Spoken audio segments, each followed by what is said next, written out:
hal yang paling berat di bulan puasa itu adalah bukan menahan lapar dan haus di siang hari, justru mengendalikan diri saat berbuka.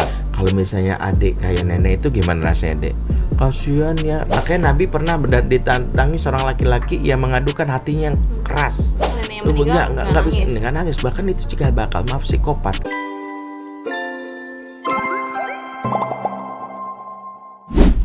Bismillah, Assalamualaikum. Masih di Cerita Caca bersama dengan Ustadz Bendri. Ustadz, di bulan Ramadan ini gimana caranya kita ya supaya bisa membangun kebiasaan positif untuk anak selama bulan Ramadan? Ya, Masya Allah. Poin pertama yang kita harus pahami, Ramadan ini adalah bulan tarbiyah, di mana didesain waktunya dan didesain secara kondisi bahwa pendidikan itu menjadi sangat mudah. Pertama, vibes-nya secara besar manusia melakukan kebaikan di bulan itu. Yang kedua adalah ada pola keteraturan yang itu harus kita manfaatkan. Kalau kita membangun kebiasaan positif, kebiasaan pertama yang menjadi catatan kebaikan orang itu adalah kebiasaan jam biologis. Rusaknya generasi hari ini, satu, punya kebiasaan buruk namanya susah bangun pagi. Jadi kebiasaan, kalau kita ingin tahu anak bermasalah, sederhana. Mau dia hebat prestasinya, mau dia kaya atau apapun, salah satu ciri bahwa dia bermasalah hidup adalah kalau dia susah bangun pagi. Makanya diantara yang kita harus membantu anak-anak kita untuk bisa punya kebiasaan baik adalah punya kebiasaan bangun pagi. Itulah diantara hikmah kenapa Nabi mendoakan Allahumma barik li ummati fi bukuriha, ya Allah berkailah umatku di pagi harinya. Diantaranya adalah membantu anak supaya terbiasa bangun pagi dan mendapatkan berkah. Itu poin pertama. Ustadz, afwan, maaf. Itu saya sangat bersyukur saya menikah dengan Mas Diko. Mas Diko tuh morning person banget. Sarapan 6:30, jam 6, jam 6:30. Makan siang jam 11, makan malam jam 5. Tidur tuh jam 8, jam 9. Buat kita tidur jam 10 malam tuh udah malam banget. Sedangkan Caca yang dulu syuting sinetron kan Ustadz, tidur baru jam 3 pagi apa jam 4 pagi baru tidur.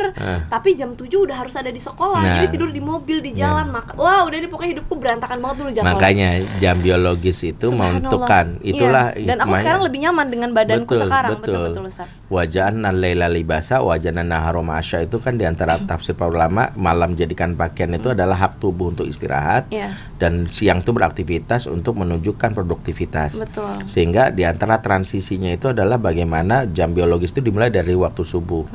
Jadi kalau kita mau membiasakan kebaikan, menjaga anak-anak dari hal-hal buruk, kemaksiatan, itu adalah perilaku munafik itu ditentukan dengan kebiasaan bangun pagi lewat aktivitas sholat subuh. Dan jangan biasain tidur lagi. Nah ini juga PR. Kadang ada yang bangun subuh tidur lagi. Tidur lagi habis subuh itu termasuk makruh hukumnya para ulama, karena menghilangkan keberkahan di waktu-waktu menjelang syuruk. Sehingga kalau kita mau ingin membangun kebiasaan itu juga memplanningkan, misalnya agenda apa yang kita lakukan habis subuh, ya, misalnya apakah tilawah, apakah kita bercerita, apakah kita jalan kaki, ya, yang ringan, tidak membatalkan puasa bagi anak-anak. Karena poin ini akan membantu anak punya habit, ya.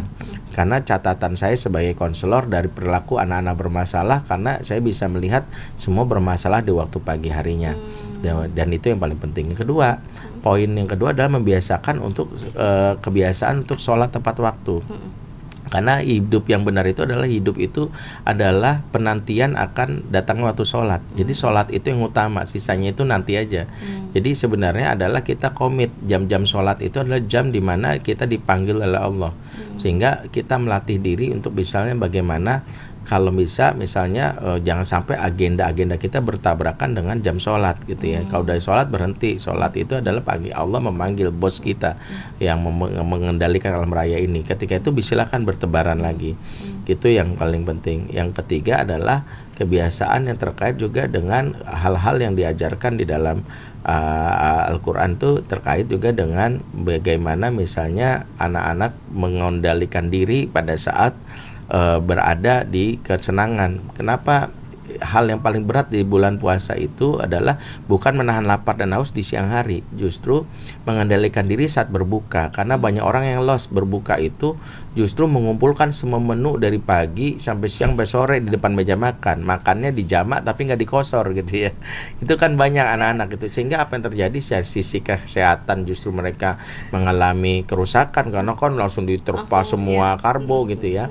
Dari sisi proses psikologis dia kehilangan kendali.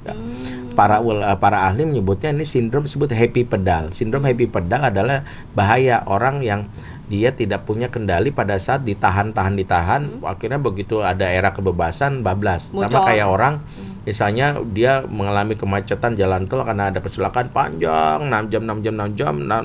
Begitu dia tahu di depan ada sumber kemacetan, dia lewat kemacetan ngebut, begitu ngebut itulah nggak sadar dia mental, banting, mobil hilang kendali. Banyak anak-anak yang begitu karena udah pagi nggak makan, begitu dia semua menu dimakan semua. Anak-anak kita juga yang dewasa suka begitu ya. Itulah kenapa saya. Betul. Makanya kenapa di saat menu berbuka itu Nabi ngajarkan makan sederhana dulu. Misalnya jangan langsung makan yang berat, minimal minum air atau 3 butir kurma saja, kan gitu yang diajarkan Nabi. Yang lainnya langsung sholat dulu. Supaya apa? Supaya tubuh itu tidak menurutkan hawa nafsunya. Memang sudah boleh ya. Sudah boleh, tapi boleh itu kan gini, pembolehan bukan berarti bablas, karena boleh yang berlebihan namanya israf. Israf itu adalah menuju kepada kehancuran. Makanya di dalam doa Allah mengajarkan doa itu bukan hanya minta ampun terhadap zunub. Zunub itu dosa, tapi israf dalam surat Al-Imran ayat 148. Rabbana filana zunubana wa israfana fi amrina. Ya Allah, aku minta ampun kepadamu atas dosa-dosaku dan atas perbuatan berlebihan. Perbuatan berlebihan itu adalah kan boleh, berarti gue boleh makan ayam dan sebagainya. Itu israf. Israf itulah yang nggak boleh kita. Jadi kalau anak kita, kakak, iya nanti kita mau sholat dulu. Ini minum dulu aja kan udah boleh bunda. Iya, sekarang minum dulu ini dulu. Makan besarnya nanti ya. Jadi kita yang mengatur diri. Kayak ada orang bilang kan gua boleh dan sebagainya, tapi berlebihan. Kayak misalnya ada orang yang bilang boleh melakukan apapun, akhirnya dia melakukan sesuatu yang merusak diri dia. Saya perempuan boleh punya lipstik, tapi lipstiknya berlebihan. Betul, kan boleh. Boleh gitu, tapi berlebihan untuk apa gitu ya. Jadi hal-hal seperti ini justru melatih diri ya. Jadi kebiasaan-kebiasaan itu. Nah, terakhir yang mungkin jadi momentum Ramadan itu kebiasaan berbagi. Itulah yang Nabi itu kalau jadikan momentum itu adalah melatih empati. Tapi harus kita pahami adalah berbagi dalam konteks Islam itu bukan sekedar memberikan, tapi merasakan. Makanya konteksnya adalah anak-anak itu punya jiwa empati, karena itu adalah software dasar orang berbagi. Karena kalau dia tidak punya jiwa empati, berbagi kadang-kadang nyakitin. Maaf gitu. Ada orang berbagi gini, ambil. Terpaksa. Iya, orang dia berbagi tapi menyakitin orang. Ada orang lain merasa terhina. Gue dilemparin gitu ya. Udah syukur lu gue bagi. Nah, berbagi konteks ini dia gak merasakan betapa orang tersebut ingin dibagi tapi dimuliakan. Makanya Nabi itu kalau berbagi sampai misalnya mendatangi langsung, tersenyum gitu ya. Nah, karena itu kalau kita ingin membiasakan berbagi, melatih anak untuk merasakan caranya gimana. Satu, menjelaskan, misalnya mengeksplor perasaan anak. Kalau misalnya adik kayak nenek itu gimana rasanya, Dek? Kasihan ya, jadi dia kasihan ya, udah umur sekian harus masih bekerja, anak-anaknya udah nggak ada yang ngurus. Adik rasa gimana? Aku sedih. Nah, dia merasakan itu. Apa yang adik lakukan?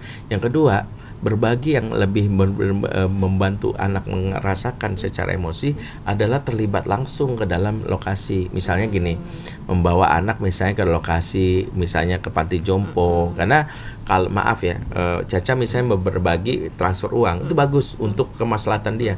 Tapi untuk melatih hati itu kurang. Makanya Nabi pernah didatangi seorang laki-laki yang mengadukan hatinya yang keras. Itu terapi Nabi loh. Nabi itu mengatakan datang seorang laki-laki kepada Nabi mengadukan hatinya yang keras, ya, qaswata qalbihi, dia mengatakan hati yang keras. Nabi mengasih resep. Resepnya imsahur ra'sal yatim wa imul miskin. Usap kepala anak yatim dan beri makan orang miskin.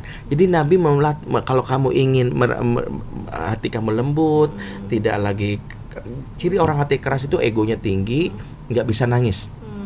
nggak bisa nangis itu orang hatinya keras. Istrinya sakit-sakitan bodoh amat, cengeng kamu gitu, karena hatinya dia keras. Kakeknya meninggal, neneknya meninggal, nggak bisa nggak nangis, bahkan itu juga bakal psikopat gitu ya. Nah, salah satunya adalah dia bantu merasakan. Nabi ngasih resepnya, usap kepala anak yatim, jadi merasakan gimana sih jadi anak yatim kehilangan ayah gitu, beri makan langsung. Jadi beri makan itu bukan transfer, bawa makanan, kok perlu dia nyuapin. Jadi kalau anak-anak kita ingin merasakan apa yang menjadi poin dia nanti setelah Ramadan, latihannya seperti itu. Masya Allah. Pertama adalah habit, biasakan bangun pagi. Iya. Kemudian yang kedua tadi apa Ustaz? Ya, terkait dengan bagaimana dia sholat tepat waktu. Begitu azan, sholat dibiasakan, sholat tepat waktu. Kemudian kontrol diri saat berbuka. Kontrol diri. Karena jangan sampai pada saat berbuka tuh bablas gitu ya. Dan yang terakhir adalah belajar berempati. Jadi memberi boleh, bukan berarti di sini kita kalau mau membantu transfer nggak boleh, boleh. In certain kondisi boleh gitu. Betul. Tapi yang yuk hatinya kita hati dikasih makan juga gitu. Gimana caranya kita datang aja yuk kemana. Nah itu kita sebenarnya pada sejati kita sedang memberi makan jiwa kita juga gitu. Terima kasih banyak ilmunya, insyaallah manfaat Ustadz. Jazakallah khair. Insyaallah kita ketemu lagi. Wassalamualaikum warahmatullahi wabarakatuh. Waalaikumsalam.